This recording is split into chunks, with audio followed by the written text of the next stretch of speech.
Sydney వేదికగా ఆస్ట్రేలియాతో జరుగుతున్న బీజీటీలో last test match అంటే 5వ టెస్ట్లో టీమిండియా డే 1 కంప్లీట్ అయ్యేసరికి కొంతవరకు ట్రబుల్ జోన్లో అయితే నిలిచింది.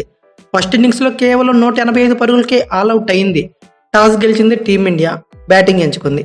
అందరూ క్రియేట్ చేసింది రూమర్స్ అనుకున్నాం, బట్ ఇదే నిజమైంది. Rohit Sharma the captain the great decision తీసుకున్నాడు. ఒక లీడర్, ఒక కెప్టెన్గా ఉన్న రోహిత్ శర్మ ఈ టెస్ట్కి రెస్ట్ తీసుకొని బుమ్రాని కెప్టెన్గా ప్రమోట్ చేశాడు. రోహిత్ ప్లేస్లో శుభ్మాన్ గిల్ని రీప్లేస్ చేశారు. అలాగే ఇంజురీ కన్సర్న్స్ అనుకున్న ఆకాష్ డీప్ ప్లేస్లో ప్రసిద్ధ్ కృష్ణ వచ్చాడు. అయితే రోహిత్ శర్మ డెసిషన్ అన్బిలీవబుల్ అని చెప్పుకోవచ్చు. ఫర్ ద ఫస్ట్ టైం అనుకుంటా ఇంటర్నేషనల్ క్రికెట్లో ఒక కెప్టెన్ తను ఇంటెన్షనల్గా ఒక సైడ్ అన్న ఒకటి మ్యాచ్కి గాను. అలాగే రోహిత్ శర్మ గురించి సెల్ఫ్లెస్ క్రికెటర్గా ఎందుకు అనుకుంటామనేది ఈ విషయంతో అందరికి క్లియర్ కట్గా అర్థమై ఉండొచ్చు. అయితే మరోసారి ఈ బీజీటీలో మన బ్యాట్స్మెన్స్ క్యూ కట్టేశారు.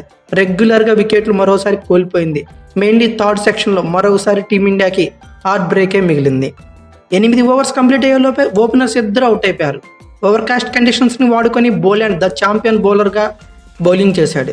రెగ్యులర్గా వికెట్స్ అయితే పడగొట్టాడు. మెయిన్లీ థర్డ్ సెక్షన్లో అయితే రిషబ్ పంత్ ఆ నెక్స్ట్ బంతికి ఎన్కేఆర్ని అవుట్ చేసి టీమిండియాని ట్రబుల్ జోన్లోకి అయితే నెట్టేశాడు. ఓవరాల్గా ఈ ఇన్నింగ్స్లో 4 వికెట్లు పడగొట్టాడు. స్కాట్ బోలాండ్ గురించి అందరికీ తెలిసిందే, పేస్ ఉండదు, బట్ యాక్యురేట్గా బౌలింగ్ చేయగలడు. సో అందుకే ఇండియన్ బ్యాటర్స్ అతన్ని ఎదుర్కోవడం కష్టమైందని చెప్పుకోవచ్చు. అలానే ఓవర్కాస్ట్ కండిషన్స్ కూడా బాగా హెల్ప్ అయ్యాయి. 40 పరుగులు చేయగా చివరిలో జస్మిత్ బుమ్రా వాల్యుబుల్ రన్స్ అయితే స్కోర్ బోర్డుకి యాడ్ చేశాడు. ఏకంగా 22 పరుగులు చేశాడు. దీనిలో 3 4లు 1 6 ఉన్నాయి. అలాగే రిషబ్ పంత్ కొట్టిన 40 పరుగుల్లో కూడా 3 4లు 1 6 ఉన్నాయి. అలాగే జస్మిత్ బుమ్రా 22 పరుగుల్లోనే ఇవి ఉన్నాయి. దీన్ని బట్టి మీరే అర్థం చేసుకోవచ్చు జస్మిత్ బుమ్రా ఎంత అటాకింగ్గా చివరిలో బ్యాటింగ్ చేశాడనేది. ద కెప్టెన్ ఇన్నింగ్స్ ఆడాడని చెప్పుకోవచ్చు.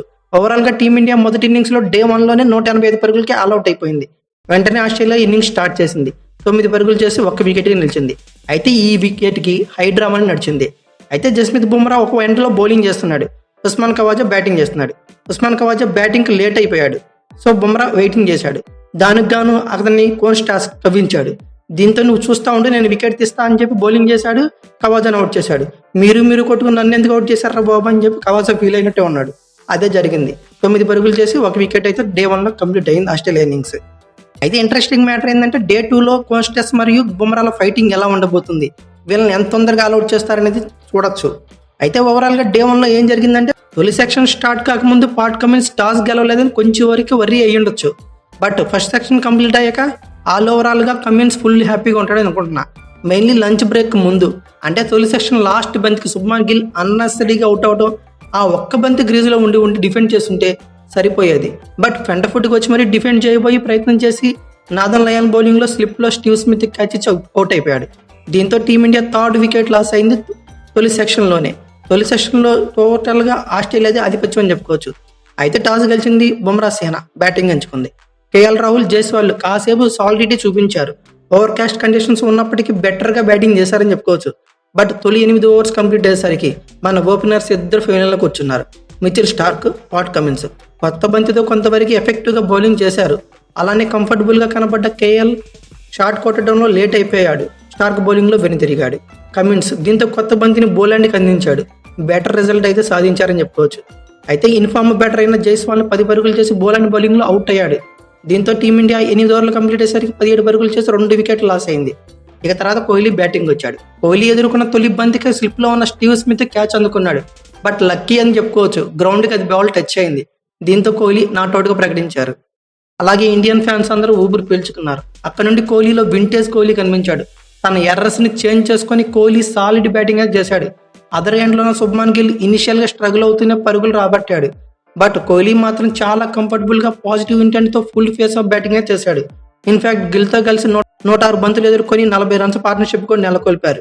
అయితే మరొక బంతి ఎదుర్కొంటే ఫస్ట్ సెక్షన్ కంప్లీట్ అవుతున్న టైంలో లాస్ట్ బంతికి శుభ్మాన్ గిల్ లియాన్ బౌలింగ్లో అవుట్ అయ్యాడు. దీంతో తొలి సెక్షన్ ఆస్ట్రేలియాదే అని చెప్పుకోవచ్చు. టీమిండియా 57 పరుగులు 3 వికెట్లుగా నిలిచింది. సెక్షన్ 2 మాత్రం ఇద్దరిది అని చెప్పుకోవచ్చు. సెకండ్ సెక్షన్లో టీమిండియాకి బిగ్ లాసే వచ్చింది. ఫుల్ కాన్ఫిడెంట్గా కనబడ్డ విరాట్ కోహ్లీ సెక్షన్ 2 స్టార్టింగ్లోనే వెదిరిగాడు. 17 పరుగులు చేసి బౌలాండ్ బౌలింగ్లో అవుట్ సైడ్ ఆఫ్ స్టంప్ మీదగా వెళ్తున్న బాల్ని చేజ్ చేసి మరొకసారి అన్నెసరీగా వికెట్నెస్ ఆస్ట్రేలియా గిఫ్ట్గా ఇచ్చేశాడు. దీంతో 32 ఓవర్లోపే టీమిండియా 4 కీ వికెట్స్ అయితే కోల్పోయింది. అయితే ఇక్కడ నుండి పంత్ షో కంప్లీట్ స్పాట్ అని చెప్పుకోవచ్చు. టీమిండియా స్ట్రగుల్ జోన్లో ఉంది. 72 పరుగులకు 4 వికెట్లు కోల్పోయింది. దీనికి తోడు పిచ్లో వేరియబుల్ బౌన్స్ అయితే అవుతుంది. అదే టైంలో పంత్ ఎదురాడాడు. ఎన్నో దెబ్బలు తగిలాయి బాడీకి, అయినా పాజిటివ్ ఇంటెంట్తోనే చాలా కేర్ఫుల్గా బ్యాటింగ్ చేశాడు. అన్ఈవెన్ బౌన్సెస్ వల్ల షోల్డర్స్కి, హ్యాండ్స్కి లాట్ ఆఫ్ ఇంజురీస్ అయితే తగిలాయి. అయినా ఆ గ్రిప్ వదలకుండా సాలిడిటీ బ్యాటింగ్ చేశాడు. అయితే అదర్ ఎండ్లో ఉన్న జడేజా కూడా చాలా ఫుల్ ఫేస్ ఆఫ్ బ్యాటింగ్ ఆడాడు.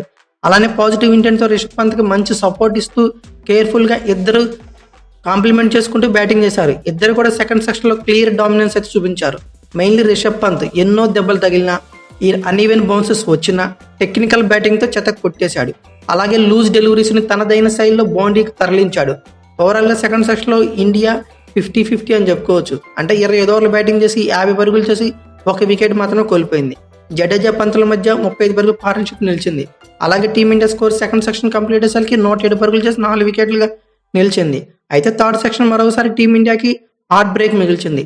ఇనిషియల్గా థర్డ్ సెక్షన్లో కొంతవరకు రన్స్ ఫ్లో అయితే జరిగింది. బట్ కొద్ది గ్యాప్లోనే బోలాండ్ ఒక్కసారిగా స్పాట్ ఆన్ అయ్యాడు. 1 మ్యాన్ షో చూపించాడు. మెమరబుల్ ఓవర్ ఒకటి వేసి డబుల్ వికెట్ బ్రేక్ మ్యాచ్ స్వరూపాన్ని మార్చేశాడు. రవీంద్ర జడేజా, రిషబ్ పంత్ 48 పరుగులతో టీమిండియాను స్ట్రాంగ్ జోన్లోకి తీసుకెళ్తున్న టైంలో బోలాండ్ అదిరిపోయే స్పెల్ వేశాడు. పంత్ కొంచెం అగ్రెసివ్గా బ్యాటింగ్ చేస్తూ 98 బంతుల్లోనే 3 4లు 1 6తో 40 పరుగులు చేసి స్ట్రాంగ్గా ఉన్న టైంలో బోలాండ్ ఒక డబుల్ బ్రేక్ త్రూ అందించాడు.